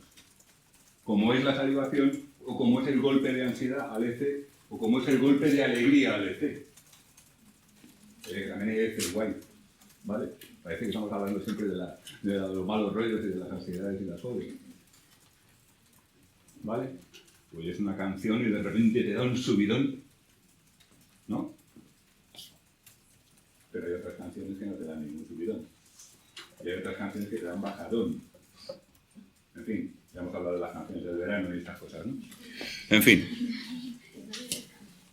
Pero muchas canciones te dan subidón porque son ECs que se han vinculado a vivencias placenteras, muy gratas, muy... Entonces la canción esa, pues mira, pues te gusta, sí, está bien, pero ese golpe emocional que te da tiene que ver con que era la canción que tú ponías con aquella persona cuando estabais en ese sitio tan maravilloso, etc. ¿Vale? También hay ECs buenos. Bueno, volvamos a la operante. La respuesta operante no es desencadenada, es operante. Precisamente una de las cosas que significa operante es eso. Que, aparte de que se define por su efecto en el ambiente, es opcional. El organismo puede hacerla o no. Si se realiza la respuesta operante, hay una probabilidad de que se produzca un consecuente. Consecuente es un suceso que tiene esa relación probabilística con la conducta operante. Ese suceso puede ser reforzador, un castigo, puede ser positivo, puede ser negativo. Todo esto es de apuntes de primero. Pero si hace falta, lo refrescamos, ¿eh?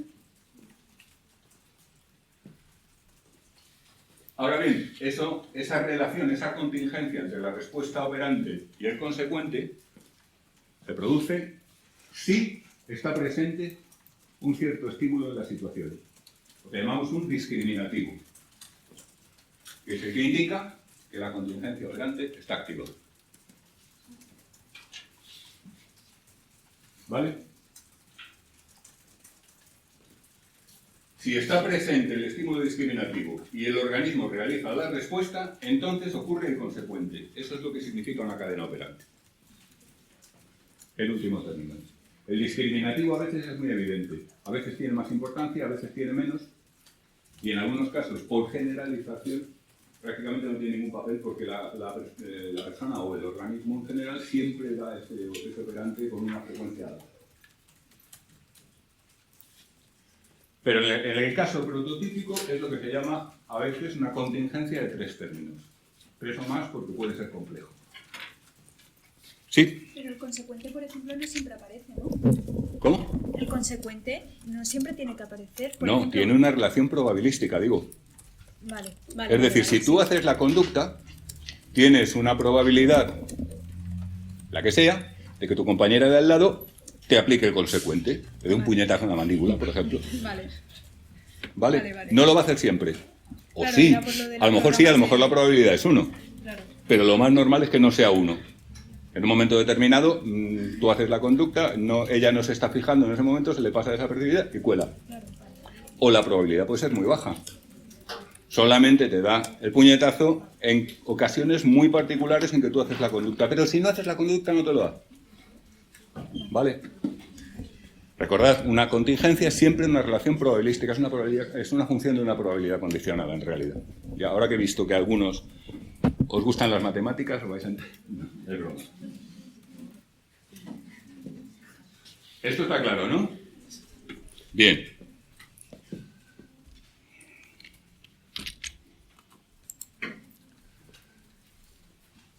De nuevo, los conceptos del consecuente son a posteriori. El consecuente es un reforzador si aumenta la respuesta. Y el consecuente es un castigo si disminuye la respuesta con la que va contingentemente seguido, a la que sigue. ¿Entendido? Bien. Bueno, pues esto es, en realidad... Uy.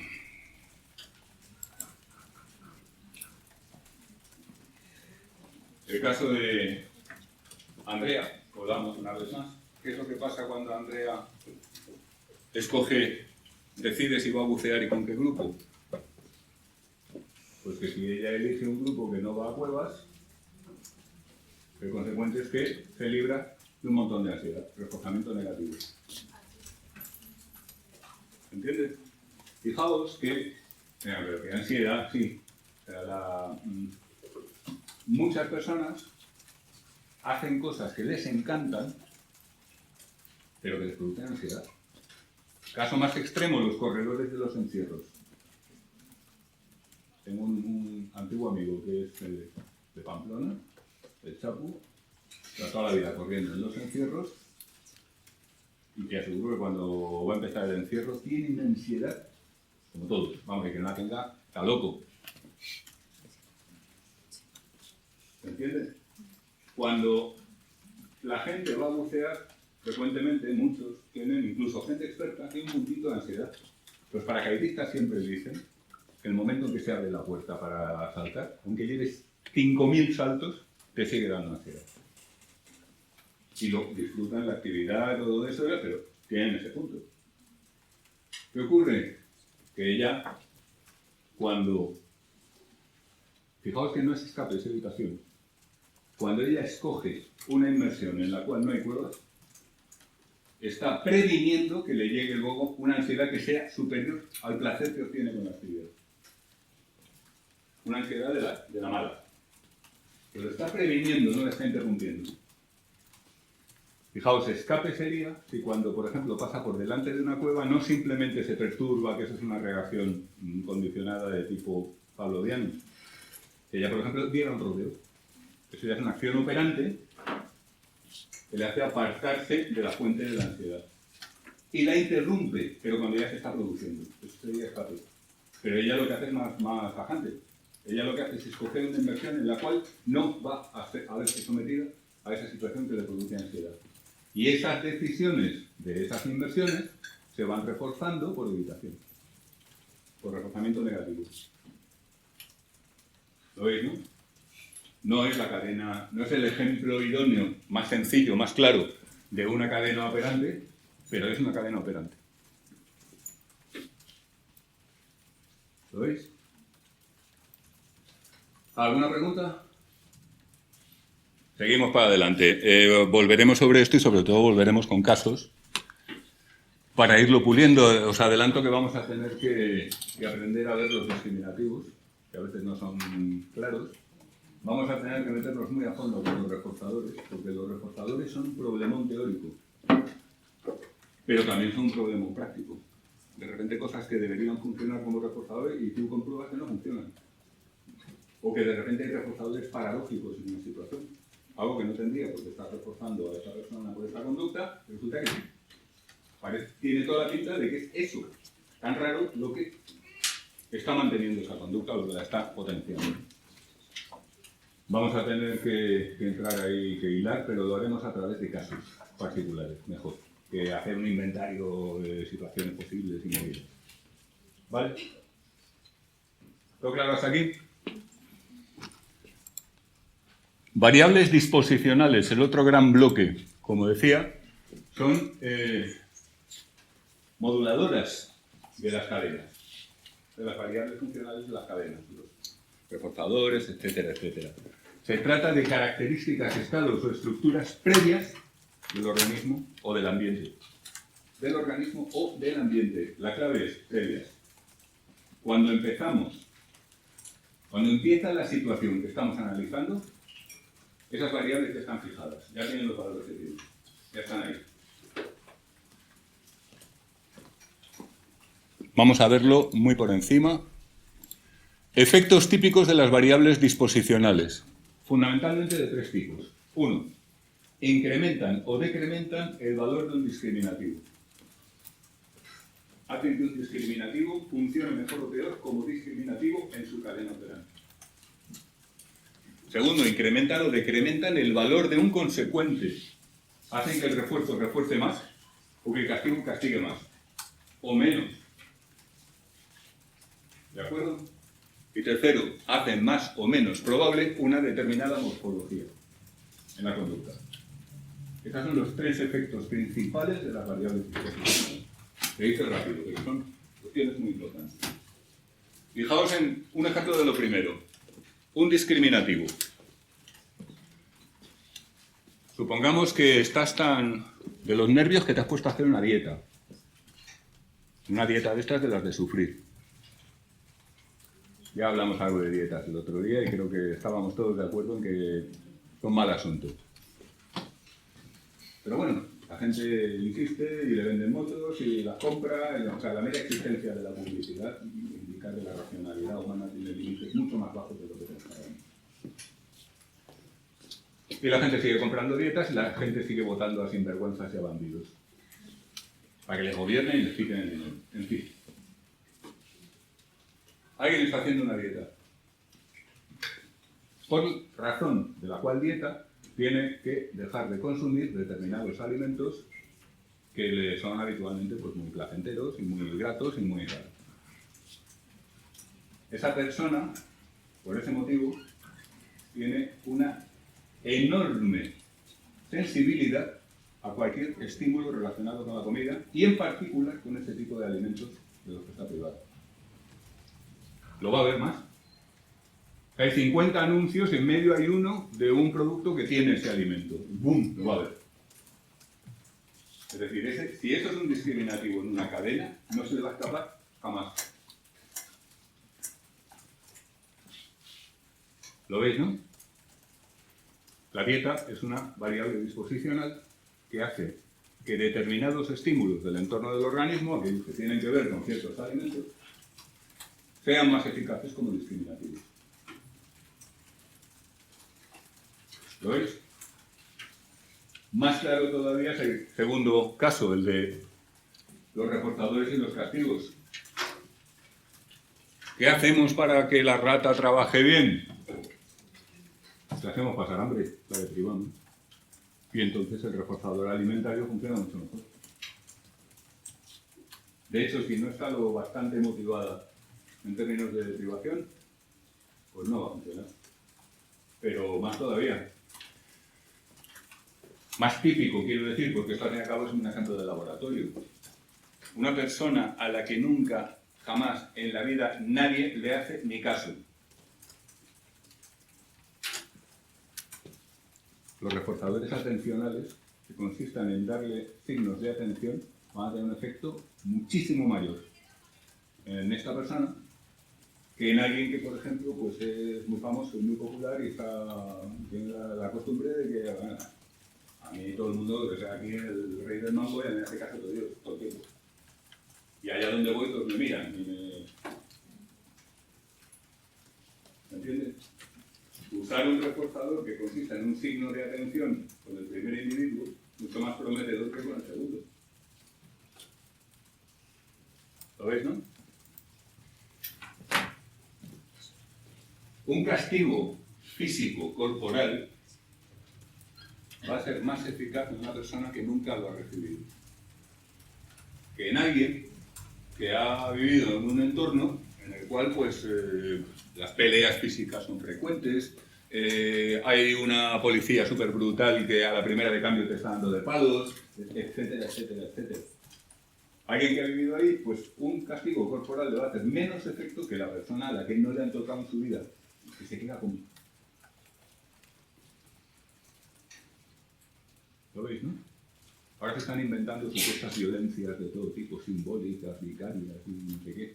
La gente que habla de eso es evidente que no ha sufrido nunca violencia de la de verdad. Porque no se confundiría. Completamente distinto. Completamente distinto, de verdad. Bueno, movidas de esas aparte, fijaos que la variable disposicional en este caso lo que hace es que un determinado reforzador vaya a funcionar mejor o peor y que un determinado suceso que aplicamos como castigo vaya a castigar más o a castigar menos la conducta a la que sigue. ¿De acuerdo? Bien. Tercero, hacen más o menos probable una determinada morfología. Una variable disposicional a los efectos que a nosotros nos interesa va a ser, por ejemplo, un rasgo de personalidad.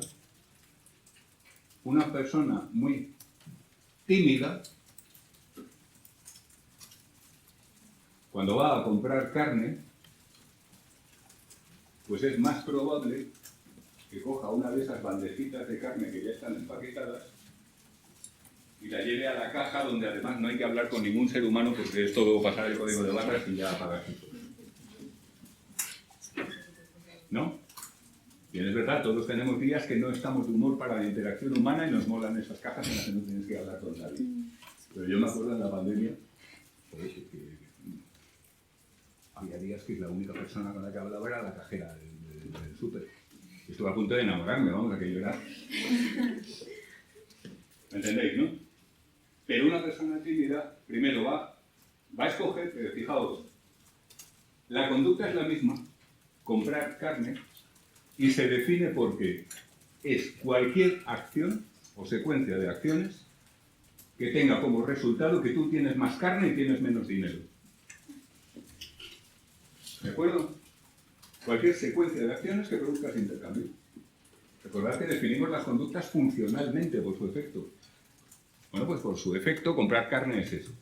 Puede variar en la morfología. La persona tímida va a preferir la morfología, la forma de la conducta, que pasa por menos interacciones humanas. ¿Está claro, no? Mientras que la persona extrovertida va a llegar. ¿Qué pasa, Manolo? ¿Qué tienes hoy? No sé qué. Pues mira, a disfrutar de la interacción. Y probablemente, si es demasiado extrovertida, a dar la chapa al pobre trabajador que está ahí ocupado con lo suyo. ¿Se ven? Por cierto, he dicho tímida. ¿Por qué no he dicho introvertida? ¿Cuál es la diferencia? El introvertido está cómodo O sea, sin interaccionar con nadie, a lo mejor al tímido sí le apetecería interaccionar con los demás, pero no puede porque siente como ansiedad. Efectivamente. El tímido es un introvertido desajustado. Es decir, es un introvertido que no quiere serlo, o que no se encuentra a gusto con serlo. Una persona introvertida puede ser tímida o no. Puede ser introvertida y estar muy feliz con sus poquitas relaciones humanas y no tener ninguna necesidad de más. El tímido, característicamente, que es un concepto que no es técnico, ¿eh? A diferencia de introvertido, que es uno de los, estamos hablando de los Big Five. Tímido es un concepto no técnico.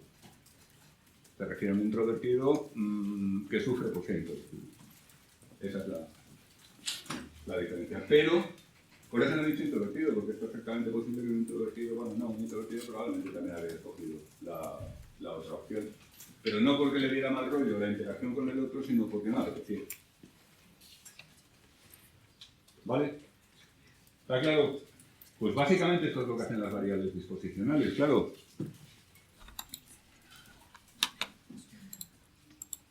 Muy tentativamente, hay varios tipos de variables disposicionales. Con esto lo dejamos por hoy, que nos ha quedado la clase un poquito densa. Lo adelanto. Hay variables disposicionales que son biológicas.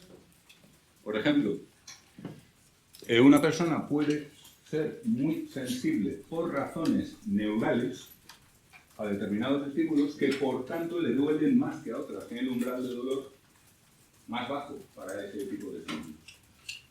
Pero por razones estrictamente neurológicas de que su sistema nervioso es así. ¿Vale? Cuando se bañan los niños pequeños, hay algunos que se les mete en el agua a la temperatura que sea, y bueno. Y hay otros que, no sean los grados y exactamente, montan un sitio y se van a llorar. Pero no es porque sean más gilipollas, es porque tienen mayor sensibilidad a ese tipo de estimulación, tienen umbrales relativos más finos. ¿De acuerdo? Una persona que tiene, por ejemplo, una determinada discapacidad física, pues es más probable que adopte ciertas morfologías que otras, obviamente. Incluso una persona que tiene rasgos físicos que no impliquen una discapacidad, pues, por ejemplo, mayor tamaño corporal, estatura o menor, pues va a tender a adoptar este tipo de morfologías. Por supuesto, las variables psicológicas. Muchas de ellas tienen que ver con lo que llamamos la historia de aprendizaje. Si os fijáis, el historial de aprendizaje es una de estas nociones un tanto vacías, porque es que normalmente es como decir, bueno, pues algo habrá pasado en el pasado por el cual esto es así. Pero por lo general no es algo que conozcamos muy bien. Todo lo que la persona traiga puesto de su historial de aprendizaje son variables psicológicas que pueden incidir en sus aspectos. Mayor saliencia de los discriminativos, mayor facilidad para, bueno, discriminativos o los ECs, mayor tendencia, en fin, lo de siempre. ¿De acuerdo? Físico-estructurales. Esto tiene que ver con los modos de vida, los lugares, los espacios, el ambiente en general. Vivimos en una zona con mayor o menor facilidad. No sé si era vosotros el otro día que os comentaba que los primeros chats se inventaron en Escandinavia y que no era ninguna casualidad. ¿Os acordáis? Claro, es que es particularmente reforzante un chat para alguien que no tiene la oportunidad de interactuar fácilmente con los demás cara a cara. Fijaos que ahora hemos hecho un poco una cosa muy rara, que es lo contrario. Además, nosotros que podríamos estar interactuando cara a cara todo el día, nos pasamos la vida con un subterráneo bastante patético. Pero bueno, eso ya es otra cuestión. Lo que sí está claro es que dar acceso a un chaval nórdico en aquella época a un chat puede ser un reforzador mucho más potente que a un chico que, por ejemplo, pues está en un pueblo de España donde está todo el día en la calle hablando con todo el mundo, que puede hablar por aquí por el teléfono en lugar de hablar directamente, pero si está ahí, Los típicos chistes malos de parejas que chatean cuando están cenando juntas. ¿Sabéis a lo que me refiero? Si la situación, por ejemplo, climática de la zona es rollo Escandinavia, puede ser un reforzador mucho más poderoso o puede ser un castigo negativo más potente que le quitemos el móvil, porque es que a ese sí que le hemos quitado otra seguridad social. Incluso entonces, años 90, por ejemplo. Yo creo que esto fue sobre los 90, bueno, 50. ¿Lo veis, no? En algunos sitios hay condiciones arquitectónicas que favorecen el que se detecten determinados estímulos. Por ejemplo, las típicas arquitecturas un tanto brutalistas de colmenas humanas y demás son situaciones en las cuales está favorecido que se detecte determinados estímulos y que se ignore otros, y que se habitúen otros. Mientras que las personas que viven en ambientes más físicamente amplios tienen mucha más y menos probabilidad de recibir determinada estimulación, como por ejemplo el olor de la comida del vecino, o los gritos de las personas de alrededor, o cualquiera de estas circunstancias que vienen dadas por una convivencia excesivamente estrecha. ¿Listo? Y por supuesto socioculturales. Personas que, por razón de la cultura a la que pertenecen, me refiero a cultura en serio, no a grupúsculos más o menos. En algunas culturas hay determinadas cuestiones que llaman muchísimo la atención. Y por tanto son estímulos muy discernibles, lo cual les permite actuar como exceso o como discriminativos con más facilidad. Pensar, por ejemplo, en los hábitos de vestimenta. Hay culturas en las cuales el cuerpo humano está prácticamente cubierto por completo. Pero es más frecuente en las mujeres, pero en algunas también en los hombres. Entonces, pues, estímulos que tengan que ver con piel humana son particularmente llamativos. Hay determinadas culturas en las cuales abundan o funcionan como reforzadores, cosas que otras, por ejemplo, determinados alimentos pueden funcionar como reforzadores si, digamos, en esa cultura todo el mundo, pues desde pequeñito ha aprendido a que eso mola, y ha aprendido a que le guste, y bueno, pues entonces le puede dar eso como reforzador, aunque sea un bicho horrible, un gusano. Pero eso está bueno. ¿Entiendes? En otros casos eso actuaría más bien así, por razones culturales. Fijaos que aquí puede estar bastante mezclado, porque esto lo he planteado como sociocultural porque lo es en su origen, pero en último término es psicológico. Tiene que ver con un aprendizaje previo que es del propio individuo. Puede incluso tener que ver con razones puramente biológicas. ¿Sabéis cuál es la mayor, probablemente, diferencia que hay entre seres humanos de tipo biológico? Os adelanto varias cosas. No me refiero a cuestión de género, sino de las poblaciones humanas. Un rasgo biológico que nos divide tajantemente. No es el color de la piel, es irrelevante desde el punto de vista genético. Es accidental, somos casi como los perros labrador, y una hembra puede tener dos cachorros canelo, uno negro y uno de chocolate en la misma camada. Es la tolerancia a la lactosa. Esa es la gran diferencia biológica entre seres humanos. Hay una gran proporción de la humanidad que son como si dijéramos mamíferos normales. O sea, los mamíferos normales no somos nosotros los europeos blancos, son por ejemplo los asiáticos. Porque son como los demás mamíferos que una vez que son adultos, pues pierden la enzima lactasa y dejan de tener la posibilidad de... Pero ¿qué ocurre? Que nosotros, como éramos unos pobres desgraciados que vivíamos en un sitio donde había mucho ganado, pues de repente resultó adaptativa una mutación por la cual anómalamente éramos capaces de seguir aprovechando la leche y los productos lácteos bien entrados en la edad adulta. Y esa es la diferencia gorda entre poblaciones humanas por razones biológicas. Además son chorradas, que si no son más altos, si son más bajos, no más oscuros, ¿verdad? Eso genéticamente es ruido, sí. Pero la tolerancia a la lactosa nos divide. Pero fijaos, no nos divide. No nos divide. Porque no la percibimos. Y es la gran virtud de que es una diferencia que no percibimos. Ahora bien, evidentemente, a una persona que no tiene tolerancia a la lactosa y no puede tomar lácteos, no le puedes dar un delicioso queso como reforzador. Está claro, ¿no? Vamos, que lo pones enfermo y le obligas a tragárselo. Y en cambio sí a alguien que ha desarrollado esa mutación, porque es una mutación. Probablemente es la última mutación que ha ocurrido en más de una ocasión, según se ha trazado el ADN. Lo cual indica que era muy adaptativa para quien era adaptativo. Que eran pueblos con déficit de nutrientes de otro tipo y acceso abundante a tener en cuenta que la leche es un sudor modificado. Literalmente, la glándula mamaria es una glándula sudorípara modificada.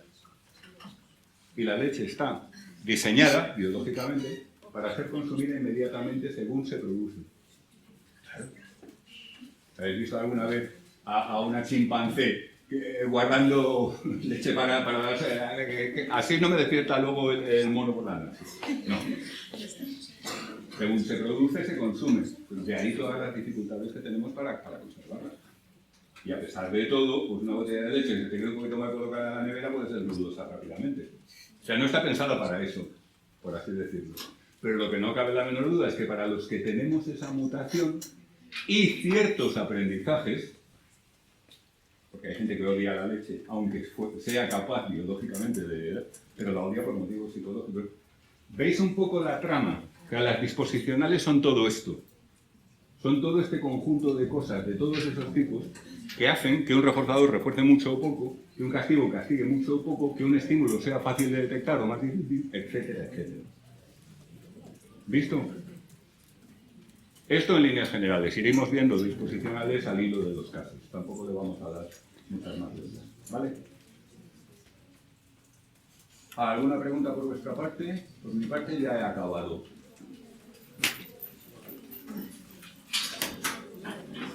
Pues todo listo. Gracias y buenas tardes.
Hasta luego.